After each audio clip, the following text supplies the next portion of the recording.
북이스라엘이 아람과 연합하여 남왕국 유다를 두렵게 할 때에 유다의 선택은 더 강한 제국 아수르의 조공을 바치면서 그들을 의지하는 길을 선택하였습니다. 하나님께서는 이 일에 대하여 선지자를 통해 유다 민족의 지도자들과 백성들에게 잘못된 선택을 하였다면서 질책하셨습니다. 하나님께서는 이스라엘 백성과 유다 백성에게 현실을 정확하게 파악하고 지혜롭게 선택하는 길을 가지 말라고 하셨습니다.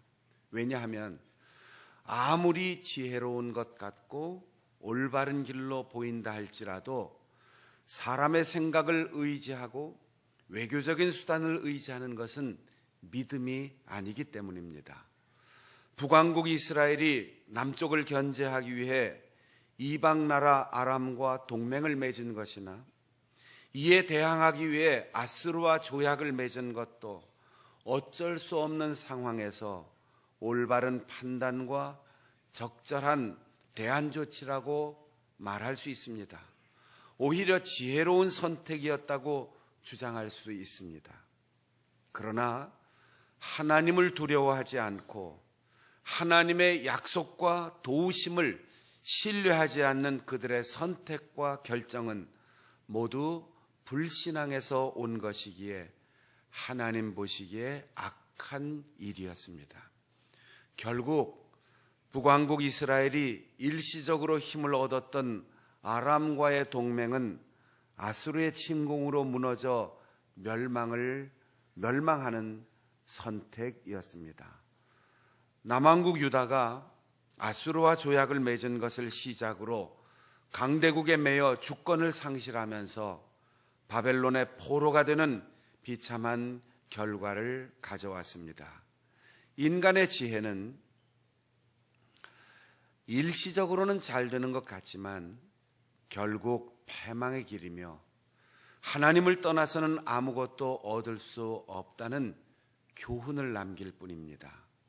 그러나 사람들의 어리석음과 불신앙의 죄악 때문에 징계를 받아도 신실하신 하나님께서는 회개하는 이들을 다시 용서하시고 조상들과 맺었던 약속을 신실하게 지키십니다.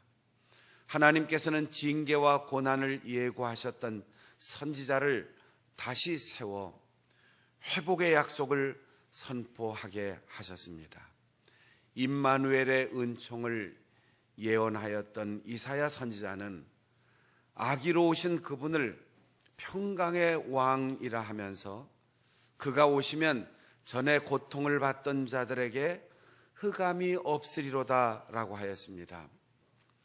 표준 세번역으로 읽으면 이 말의 의미가 더 명확하게 인식이 됩니다. 어둠 속에서 고통을 받던 백성에게 어둠이 거칠 날이 온다라고 말입니다. 어두운 고통에서 밝은 즐거움으로 이끌어 주실 것을 하나님은 약속하셨습니다. 우리가 하나님 앞에 늘 긴장하고 그리고 조심해야 할 이유가 여기에 있습니다. 절망적인 순간에도 하나님은 회개하는 자를 용서해 주시지만 가장 평안하고 가장 부유한 삶에서도 자만하고 하나님을 잊으면 그 순간 징계의 채찍이 오기 때문입니다. 잘 되면 하나님의 은혜임을 고백하며 감사하고 겸손해야 됩니다. 아무리 어렵고 힘들어도 하나님을 신뢰하는 자에게 그것을 극복하고 이겨낼 수 있는 힘을 주실 것을 믿고 주님 앞에 무릎 꿇고 주님 앞에 엎드리고 주님의 이름을 불러야 합니다. 이스라엘이 가나안에 정착할 때에 각 지파별로 토지를 할당해 주었습니다. 12지파별로 땅을 나눠서 전부 분배했는데 분배라고 하는 게 100이면 100 다 만족할 수가 없습니다. 부모가 자녀들을 위하여 선물을 준비해서 다 나눠줄 때 부모는 많은 생각을 하지요. 나이, 성별, 학교, 친구 관계, 그리고 그의 생김새, 얼굴 색깔, 키까지 다 참조해서 가장 적절한 선물을 선택해서 주지만 자녀들이 부모의 선물을 받을 때 만족할 수 없을 때가 있습니다. 언니께 더 좋아 보이기도 하고 동생에 비해서 차별받는 것 같기도 하고, 그렇다고 똑같은 걸 나눠주면 한 사람에게는 쓸모 있지만 한 사람에게는 전혀 쓸모없는 선물이 갈 수도 있어요. 이스라엘의 12지파에게 땅을 다 나누어 줬는데 이스라엘처럼 지형이 다양한 곳이 없습니다.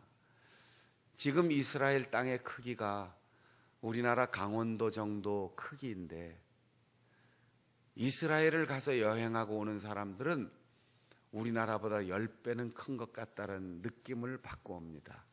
왜냐하면 북쪽의 산악지대, 평야, 사막, 강, 해안지대, 정말 다양한 지형을 보고 오기 때문에 굉장히 넓은 나라인 줄 알아요.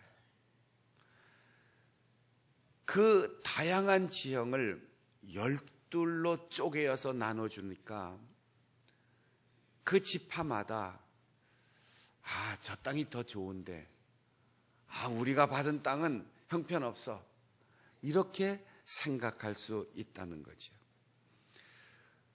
야곱의 12명의 아들의 이름으로 지파의 이름을 붙였는데 그 중에 스불론과 납달리 두 지파는 이스라엘 가장 변두리 지역인 갈릴리 주변을 기업으로 받았습니다. 그곳은 원래부터 이방인들이 살고 있었던 땅이고 역사적으로 전쟁이 가장 잦았던 지역입니다. 산악지대를 받으면 땅은 험하지만 그 험한 땅엔 아무도 살고 있지 않으니까 쉽게 점령할 수 있지만 갈릴리 지역은 평야 지역이고 비옥한 땅이었습니다.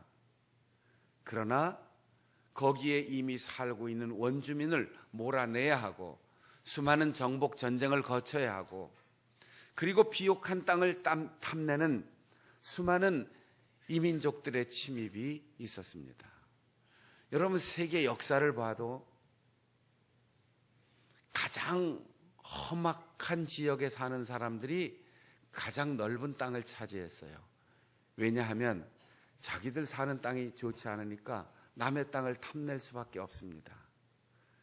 1년 내내 비 오고 햇빛을 볼 수 없는 섬나라 영국이 세계 좋은 땅들을 다 점령했어요.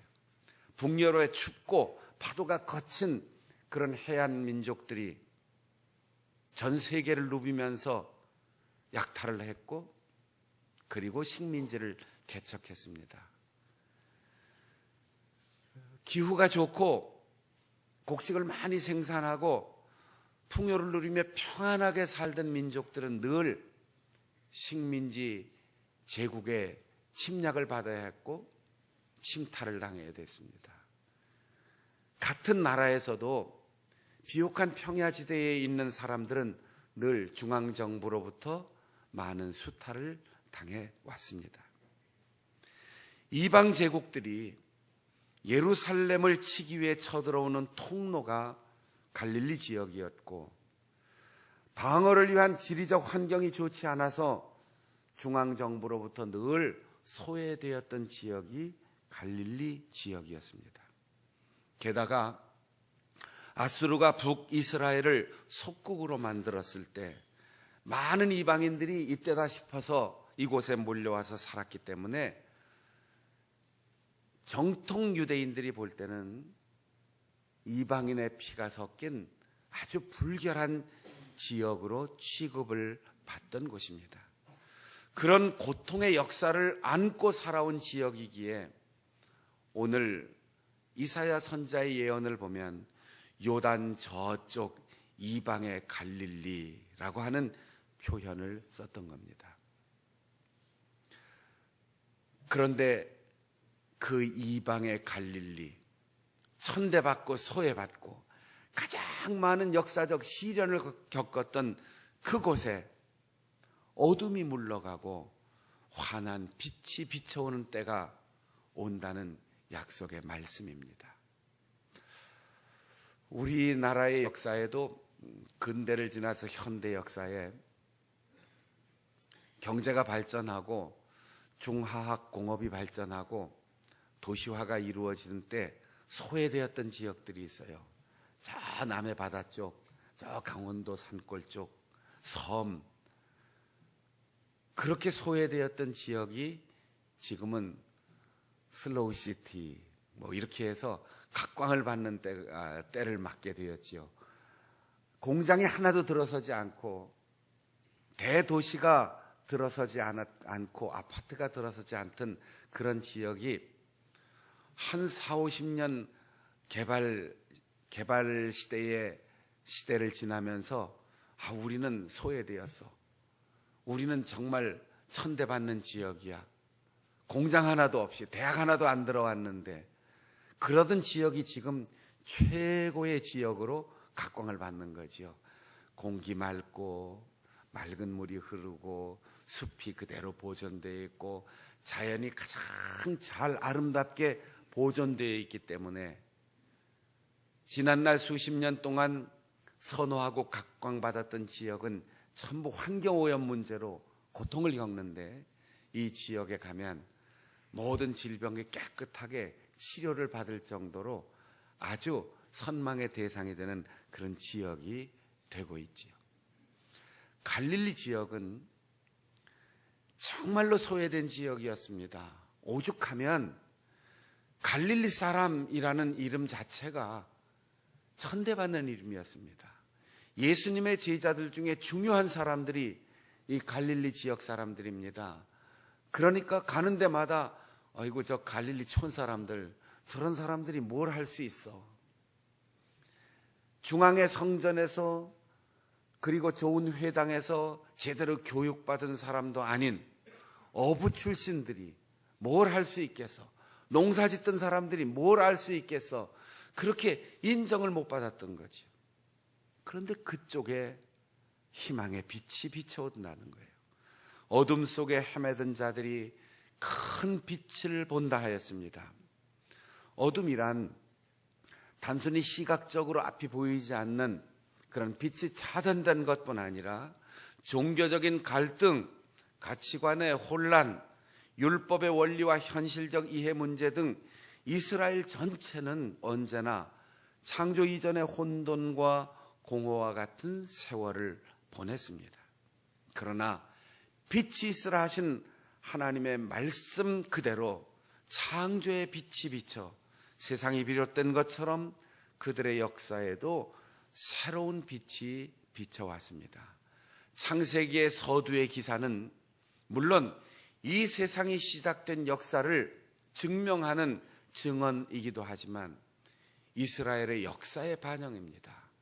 바벨론 포로 시기의 혼돈과 공허, 아수르에게 나라가 무너지는 혼돈과 공허, 로마 제국에게 식민지 지배를 당해야 하는 수탈당하는 식민지 백성의 고통, 그 혼돈과 공허 속에 하나님께서 말씀하시는 것만이 빛이 되고 하나님께서 희망을 주실 때만 그들의 민족에게 소망이 있음을 고백하는 문학적인 표현일 수도 있습니다.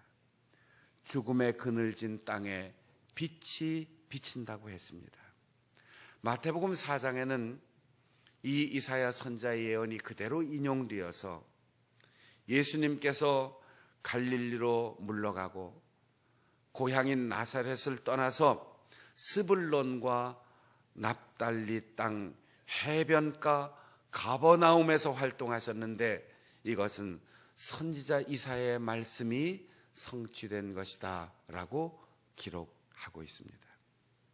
죽음의 그늘진 땅에 예수께서 오심으로 이사야 선지자가 700년 전에 예언했던 그 예언의 말씀이 오늘 이루어진다는 거죠.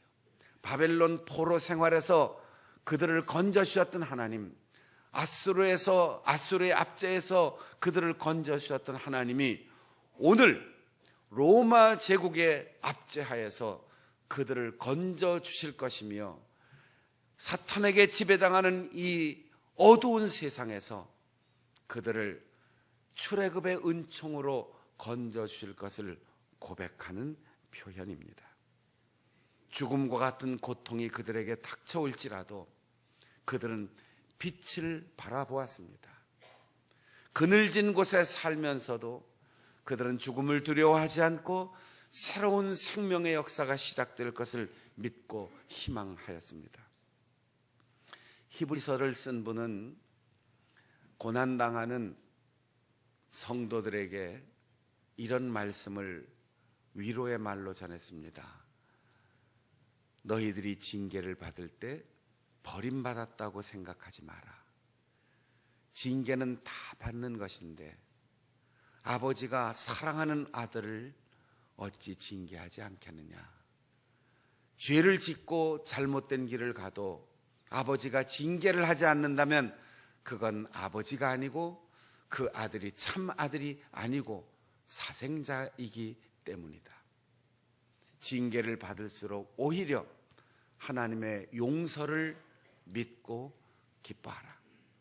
그 징계가 끝나면 연단을 통하여 하나님께서 받아주시는 참 아들, 참 자식이 될 것이다 라고 하였습니다.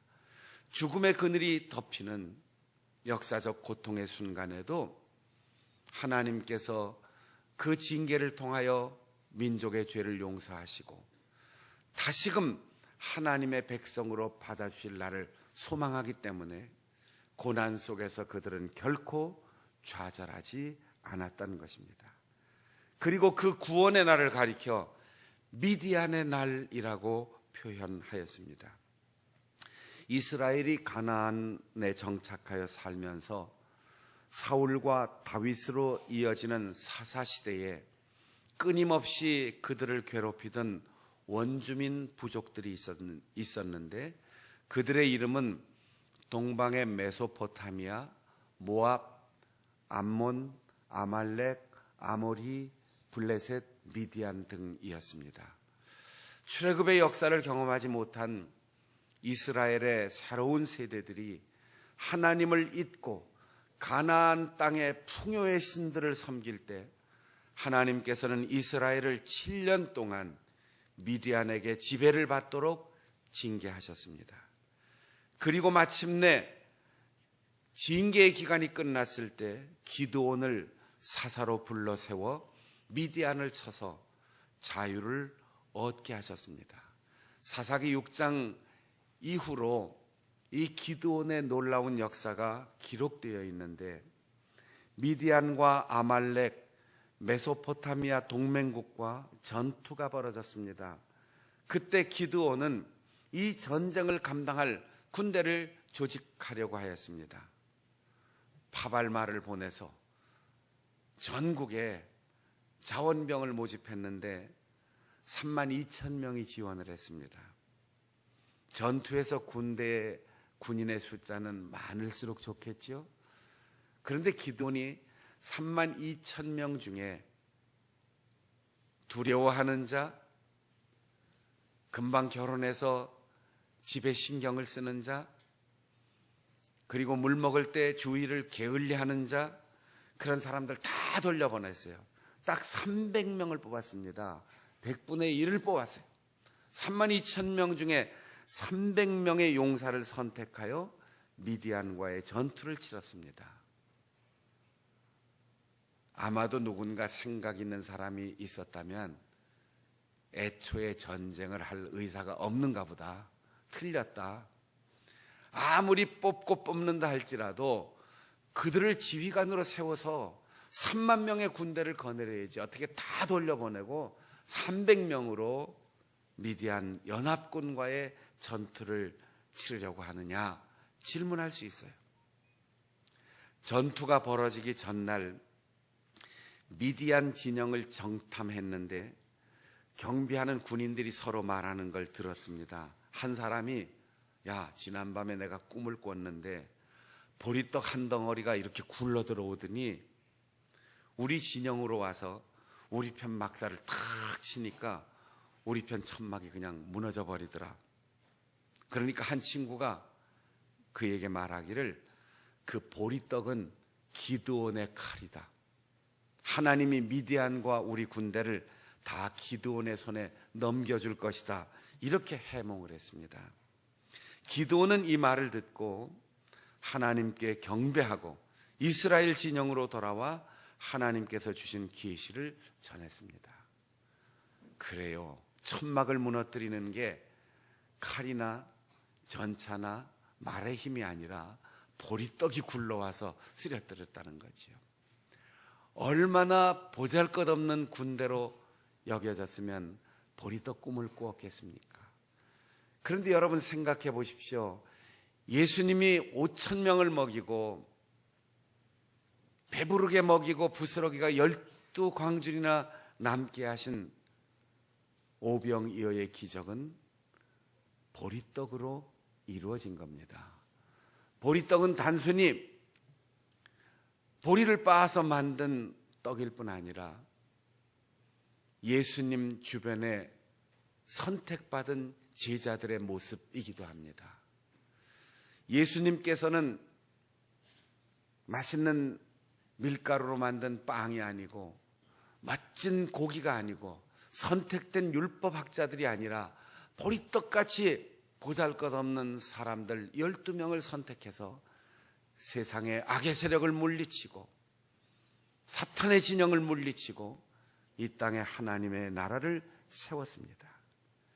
기드온의 군대는 나팔과 빈 항아리, 횃불이라는 전쟁의 역사에 찾아볼 수 없는 기상천외의 방법으로 미디안을 쳐서 300명의 용사가 12만 명을 살해하고 그로부터 기드온이 살아있는 동안 40년 동안 전쟁을 치르지 않는 항구적인 평안을 누리게 되었습니다.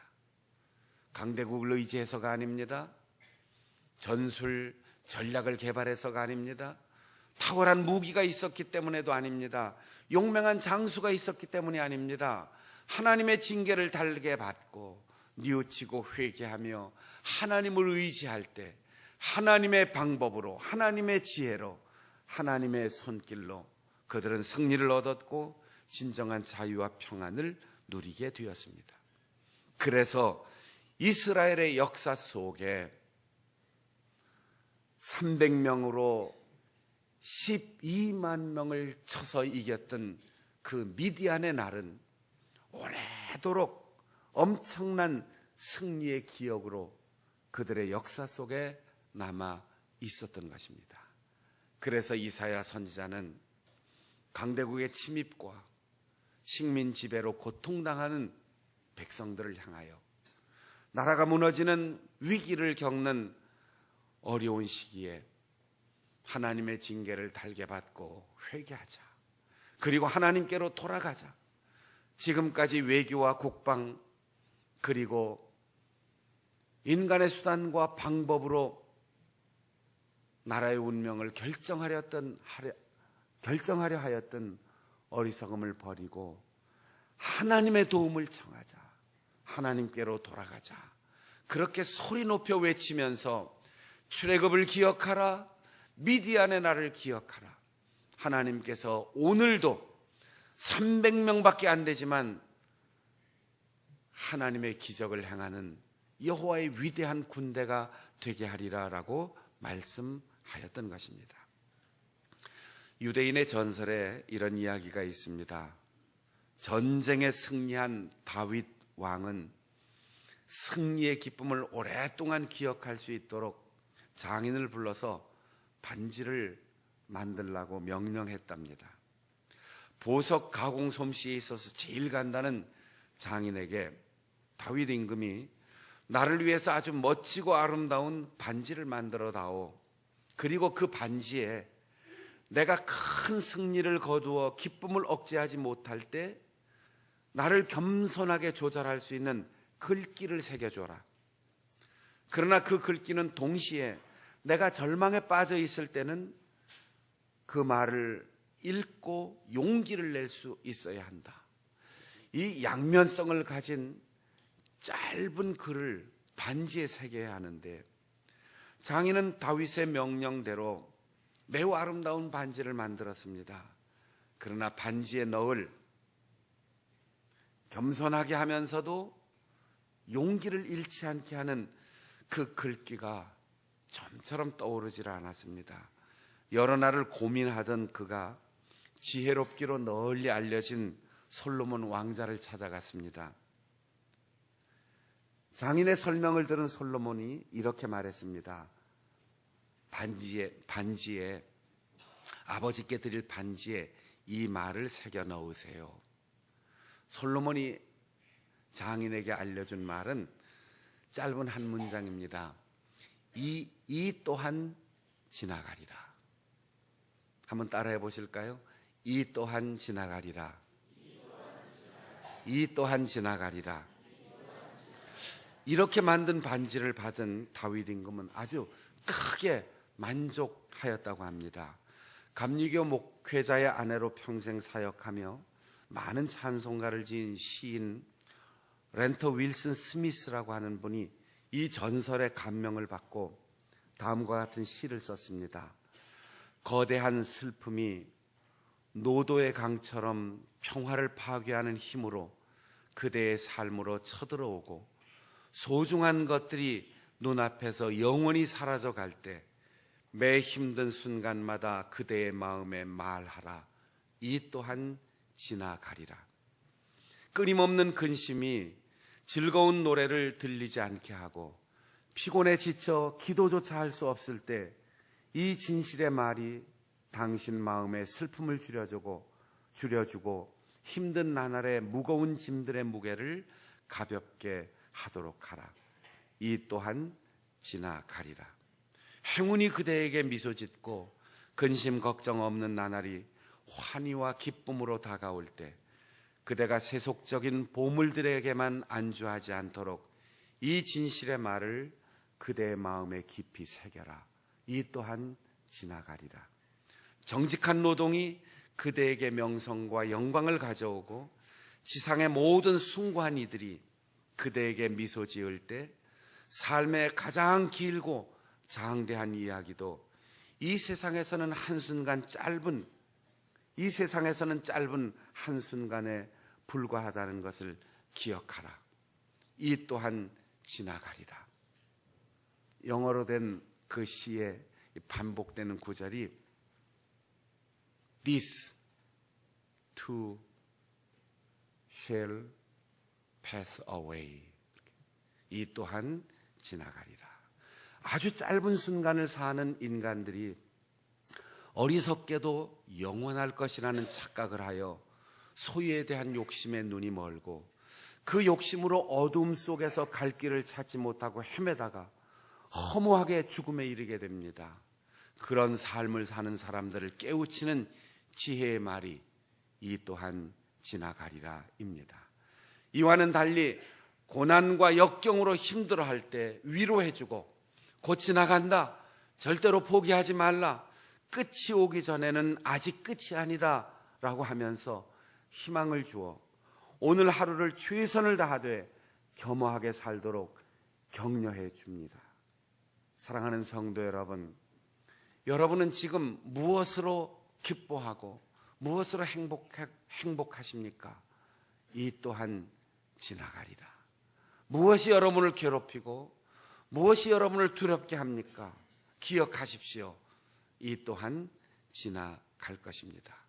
험한 것도 평탄한 것도 넉넉해도 모자라도 죽을 만큼 힘든 일도 부끄러운 일도 지치고 아픈 것도 모든 것은 다 지나갑니다. 끝이 보이지 않아도 끝은 반드시 있습니다. 아무리 어려운 일이 있어도 그것에 낙심하지 말고 아무리 좋은 일이 있어도 거기에 안주하지 말고 하나님께서 주시는 다음의 과제를 생각하면서 허무한 것에 마음 빼앗기지 않고 일시적인 것 때문에 낙심하지 말고 이 또한 지나가리라. 어둠이 오면 빛이 오고 환한 대낮에도 밤을 예상하면서 하나님의 섭리 앞에 겸손하게 살아야 합니다. 이 또한 지나가리라. 반드시 새날이 올 것을 믿고 절망하지 않고 자만하지 않고 예수 그리스도만을 바라보며 시간의 주인이시고 역사의 주인이신 하나님을 의지하는 지혜로운 길을 선택하며 살아갈 수 있는 우리 성도들이 되시기를